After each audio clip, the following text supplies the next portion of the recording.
Star plus के latest episode झनक में कहानी उस मोड़ पर पहुंचती है जहां बोस निवास की चमकदमक के पीछे छिपे झूठ की नींव हिलने लगती है। सबके सामने खड़ी झनक पूरे आत्मविश्वास के साथ डीएनए टेस्ट की शर्त रख देती है। उसका यह फैसला सुनते ही अर्शी और अनिरुद्ध के चेहरे के रंग उड़ जाते हैं। झनक साफ शब्दों में कहती है कि अगर डीएनए टेस्ट होता है तो वह इस मामले को यहीं रोक देगी, लेकिन अगर अनिरुद्ध ने इससे इनकार किया तो वह कानूनी रास्ता अपनाएगी और उसे जेल भिजवाने से भी पीछे नहीं हटेगी। मजबूरी में फंसे अनिरुद्ध को आखिरकार इस शर्त को मानना पड़ता है। बोस निवास के भव्य ड्राइंग रूम में ऐसा सन्नाटा छा जाता है मानो हवा भी सांस लेना भूल गई हो। घड़ी की टिक टिक हर किसी के दिल पर हथौड़े की तरह पड़ रही थी। झनक, जिसकी आंखों में उसकी मां की सादगी और संस्कार झलकते थे, आज अपने हौसले और दृढ़ता के साथ वहां खड़ी थी। उसके सामने अनिरुद्ध बोस था, जिसे समाज एक आदर्श पुरुष और सफल इंसान मानता आया था, लेकिन झनक की नजरों में वह सिर्फ एक ऐसा पिता था जिसने अपनी ही बेटी को अपनाने से इनकार कर दिया था। अर्शी, जो हमेशा अपने अहंकार के सिंहासन पर बैठी रहती थी, झनक पर चीख पड़ती है और उसे औकात में रहने की धमकी देती है। झनक शांति से मुस्कुराती है और अपने बैग से कानूनी नोटिस निकालकर सबके सामने रख देती है। वह अनिरुद्ध की आंखों में आंखें डालकर कहती है कि अब फैसला वह नहीं बल्कि विज्ञान करेगा। झनक का यह साहसिक कदम अनिरुद्ध को अंदर तक हिला देता है। पहली बार उसे एहसास होता है कि वह जिस झूठ के सहारे अपनी इज्जत बचाए बैठा था, वह अब ज्यादा देर टिकने वाला नहीं है। अदिति, जो दूर खड़ी यह सब देख रही थी, अंदर ही अंदर डर और जलन से भर जाती है। उसे लगता है कि अगर झनक सच में अनिरुद्ध की बेटी निकली तो उसकी पहचान, उसका भविष्य और ऋषि सब कुछ उससे छिन जाएगा। वहीं ऋषि, जो अब तक चुपचाप सब देख रहा था, झनक के हौसले से प्रभावित होता है। उसे लगता है कि झनक जो कर रही है वह सिर्फ अपने लिए नहीं बल्कि अपनी मां के सम्मान के लिए कर रही है। अगले दिन सिटी हॉस्पिटल में भारी सुरक्षा और गोपनीयता के बीच डीएनए टेस्ट की प्रक्रिया शुरू होती है। अस्पताल की सफेद दीवारें और दवाइयों की गंध अनिरुद्ध की घबराहट को और बढ़ा देती है। झनक शांत बैठी होती है, मानो उसे सच का पूरा भरोसा हो। रिपोर्ट आने से पहले अनिरुद्ध का डर उस हद तक बढ़ जाता है कि वह झनक से अकेले में मिलने की कोशिश करता है। वह उससे गिड़गिड़ाकर कहता है कि वह जो चाहे देगा, पैसा, जायदाद, सब कुछ, बस डीएनए रिपोर्ट को सार्वजनिक न किया जाए। उसे अपनी इमेज, अपने समाज और अपने परिवार के टूटने का डर सताने लगता है। झनक की आंखों में आंसू आ जाते हैं, लेकिन यह आंसू कमजोरी के नहीं बल्कि उस अन्याय के होते हैं जो उसकी मां ने झेला था। वह अनिरुद्ध को साफ कह देती है कि उसे उसकी दौलत नहीं चाहिए, उसे सिर्फ सच चाहिए। उसी वक्त ऋषि यह सब सुन लेता है और अनिरुद्ध की गिड़गिड़ाहट को अपने फोन में रिकॉर्ड कर लेता है। उधर अदिति और अर्शी इस डर से कांपने लगती है कि कहीं सच सामने न आ जाए। वे रिपोर्ट बदलवाने की साजिश रचने लगती हैं और अस्पताल के एक कर्मचारी को पैसे का लालच देती है। रिपोर्ट आने का दिन नजदीक आता है और बोस निवास एक युद्धभूमि में बदल जाता है। अर्शी हर पल बेचैनी में रहती है और अदिति को समझाती है कि अगर रिपोर्ट पॉजिटिव आई तो उनका सब कुछ खत्म हो जाएगा। झनक दूसरी तरफ अपनी मां की तस्वीर के सामने दिया जलाकर बैठी होती है। उसके लिए यह लड़ाई संपत्ति की नहीं बल्कि उसकी मां के चरित्र और सम्मान की होती है। ऋषि उसके पास आकर उसे भरोसा दिलाता है कि वह अकेली नहीं है और वह सच के साथ खड़ा रहेगा। अस्पताल में जब डॉक्टर रिपोर्ट लेकर बाहर आता है तो सबकी सांसें थम जाती हैं। अर्शी और अदिति को लगता है कि उनकी साजिश कामयाब हो गई है, लेकिन तभी ऋषि सबूतों के साथ सामने आ जाता है। वह वीडियो दिखाता है जिसमें लैब असिस्टेंट रिश्वत लेते हुए नजर आता है।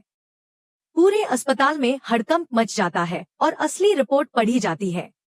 रिपोर्ट में साफ लिखा होता है कि झनक और अनिरुद्ध के डीएनए का 99.9% मेल है और झनक अनिरुद्ध बोस की ही जैविक बेटी है। यह सच सामने आते ही अर्शी टूट जाती है। अदिति की आंखों में नफरत और हार का सैलाब उमड़ पड़ता है और अनिरुद्ध की आंखों से पछतावे के आंसू बहने लगते हैं। वह झनक से माफी मांगता है, लेकिन झनक उसे साफ कह देती है कि आज विज्ञान ने उसे उसकी पहचान दी है, अनिरुद्ध ने नहीं। मीडिया में यह खबर आग की तरह फैल जाती है और अनिरुद्ध की वर्षों की बनाई हुई छवि टूटकर बिखर जाती है। बोस निवास लौटकर झनक अपना सामान लेने आती है और साफ कह देती है कि उसे उस घर की जायदाद नहीं चाहिए, उसे सिर्फ अपना नाम और सच चाहिए था। ऋषि झनक का हाथ थामकर उस घर से बाहर निकल जाता है जहां कभी उसकी मां को सम्मान नहीं मिला था। वहीं अदिति के दिल में बदले की आग जलने लगती है और वह नई साजिशों का जाल बुनने लगती है। कहानी यही नहीं रुकती, बल्कि यहीं से एक नई जंग की शुरुआत होती है, जहां झनक के साथ उसका आत्मसम्मान और ऋषि का अटूट विश्वास खड़ा होता है। जैसे ही झनक स्टेज पर आई, पूरा हॉल तालियों की गूंज से भर उठा। उसकी चाल, उसका आत्मविश्वास और चेहरे पर झलकती गरिमा बिल्कुल उसकी मां की झलक थी। पहली कतार में बैठा अनिरुद्ध उसे देख रहा था। उसकी आंखों से आंसू थम नहीं रहे थे, मानो हर ताली के साथ उसका अपराध उसे और भारी लग रहा हो। संगीत शुरू हुआ और झनक ने शिव तांडव आरंभ किया। हर मुद्रा में शक्ति थी, हर भाव में वर्षों की तपस्या और दर्द छिपा था। तभी अचानक एक अनहोनी हुई। उसके घुंघरू की डोरी टूट गई और घुंघरू बिखरकर मंच पर फैल गए। एक पल के लिए सभागार में सन्नाटा छा गया। अदिति और अर्शी के चेहरों पर कुटिल मुस्कान उभर आई, जैसे उनकी साजिश सफल हो गई हो। लेकिन झनक रुकी नहीं। उसने बिना घुंघरू के नंगे पैरों से नृत्य जारी रखा। उसका हर कदम जमीन पर पड़ते ही जैसे आग बन जाता। जज अपनी सीटों से खड़े हो गए। झनक के पैरों से खून बहने लगा। यह खून कांच के टुकड़ों से नहीं, बल्कि बेपनाह मेहनत, त्याग और वर्षों की पीड़ा की कीमत था। दर्द था, लेकिन उसकी लय नहीं टूटी। उसकी आंखों में केवल एक ही भावना थी, सच और आत्मसम्मान की जीत। जब उसका नृत्य समाप्त हुआ, तो कुछ सेकंड के लिए पूरा हॉल स्तब्ध रह गया। फिर तालियों का ऐसा तूफान उठा कि दीवारें कांपने लगी। तभी ऋषि मंच पर आया। उसने माइक हाथ में लिया और पूरे समाज के सामने वह सच रख दिया, जिसे अब तक छिपाया जा रहा था। उसने अदिति की वह रिकॉर्डिंग चला दी, जिसमें वह झनक का कॉस्ट्यूम खराब करने और उसे स्टेज पर गिराने की साजिश कबूल कर रही थी। सभागार में बैठे लोग सन्न रह गए। अर्शी और अदिति के चेहरे का रंग उड़ गया। जजों ने बिना देर किए अदिति को प्रतियोगिता से अयोग्य घोषित कर दिया और झनक को नृत्य शिरोमणि के खिताब से सम्मानित किया। यह सिर्फ एक पुरस्कार नहीं था, यह उसके अस्तित्व की स्वीकृति थी। अनिरुद्ध कांपते कदमों से मंच पर पहुंचा। उसने झनक के सामने हाथ जोड़ दिए। उसकी आवाज भारी थी और आंखें शर्म से झुकी हुई थी। उसने कहा कि वह पिता कहलाने के लायक नहीं है, लेकिन क्या उसे प्रायश्चित का एक मौका मिल सकता है। झनक ने उसकी ओर देखा। उसके चेहरे पर न घृणा थी, न आक्रोश, सिर्फ गहरी शांति थी। उसने कहा कि आज मंच पर जो दिखा, वह झनक का टैलेंट था, अनिरुद्ध बोस की बेटी का नहीं। वह उसे माफ कर सकती है, लेकिन कभी पिता नहीं मान सकती, क्योंकि पिता वह होता है जो साए की तरह साथ खड़ा रहे, न कि सच साबित होने का इंतजार करे। इस अपमान के बाद अर्शी और अदिति को शहर छोड़ना पड़ा। अर्शी का अहंकार चकनाचूर हो चुका था और अदिति की ईर्ष्या ने उसे पूरी तरह अकेला कर दिया था। अनिरुद्ध ने अपनी बाकी जिंदगी झनक की मां के नाम पर एक चैरिटी ट्रस्ट चलाने में बिताने का फैसला किया। ऋषि और झनक ने शादी नहीं की, बल्कि एक दूसरे का साथ निभाने का वादा किया। ऋषि ने झनक के करियर को नई ऊंचाइयों तक पहुंचाने का संकल्प लिया। झनक अब अकेली नहीं थी। उसके पास उसकी मां का नाम, ऋषि का निस्वार्थ प्रेम और अपनी एक अलग पहचान थी, जिसे किसी डीएनए टेस्ट की जरूरत नहीं थी। कहानी उस दृश्य पर ठहरती है जहां झनक समुद्र किनारे खड़ी होकर अपनी मां की राख का विसर्जन करती है। वह कहती है कि आज उसकी मां आजाद हो गई है, क्योंकि दुनिया ने मान लिया है कि वह गलत नहीं थी। पीछे से ऋषि आता है और उसके कंधे पर हाथ रखता है। दोनों डूबते सूरज को देखते हैं, जो एक नई और सच्ची शुरुआत का प्रतीक बन जाता है। लेकिन यह शांति ज्यादा देर टिकने वाली नहीं थी। शहर के दूसरे कोने में एक अंधेरे कमरे में अर्शी और अदिति अपनी हार स्वीकार करने को तैयार नहीं थी। अर्शी ने अपनी सारी जमा पूंजी और संपर्क ऐसे इंसान को खोजने में लगा दिए जो अनिरुद्ध बोस के साम्राज्य को हिला सके। उधर ऋषि चाहता था कि झनक अब सिर्फ एक नाम न रहे, बल्कि अपनी खुद की वैश्विक पहचान बनाए। उसने झनक के लिए लंदन के रॉयल ओपेरा हाउस में परफॉर्मेंस का प्रस्ताव रखा। यह झनक के करियर की सबसे बड़ी उड़ान होने वाली थी। लंदन जाने की तैयारी के बीच बोस निवास में एक अज्ञात लिफाफा पहुंचा। अनिरुद्ध, जो अब एकांतवास में रहता था, ने जब उसे खोला तो उसके होश उड़ गए।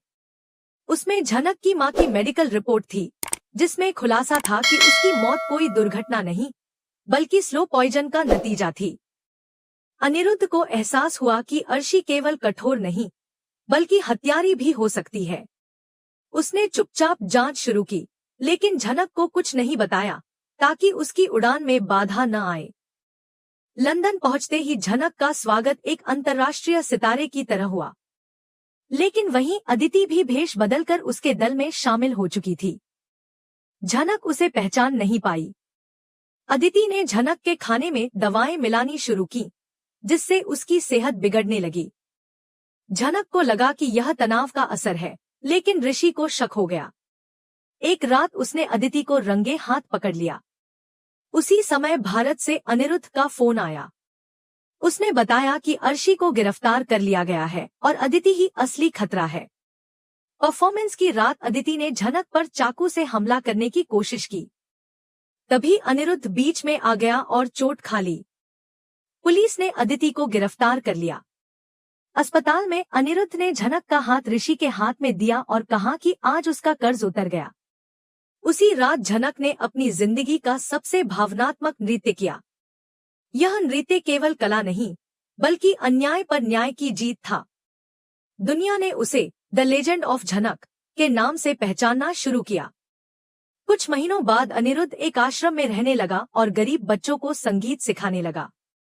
अर्शी और अदिति जेल में सजा काट रही थी।